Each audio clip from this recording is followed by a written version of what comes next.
شکم آوردن مثل آب خوردنه، ولی آب کردنش اشک آدمو در میاره. مهم نیست چند ماه یا چقدر با ورزش‌های هوازی به جونشون بیفتی، اون چربیا هنوز همون جان و واسه خودشون بندری میرن.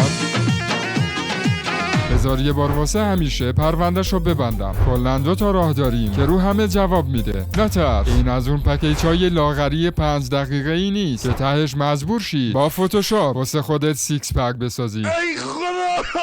شماره 1: کسری کالری. ساده است ولی زجرآوره. اگه کمتر بخوری و بیشتر تحرک داشته باشی لاغر میشی. همین. قدم نوش لاغری لازمه، نه مزونهای عجیب و غریب. پروتئین بزن بر بدن، تکون بده به خودت و صبر کن. حساب و کتابش ردخور نداره، اما امان از لحظه‌ای که فکر برگر بیاد تو سرت. همونجا یه لایه به چربیات اضافه میشه.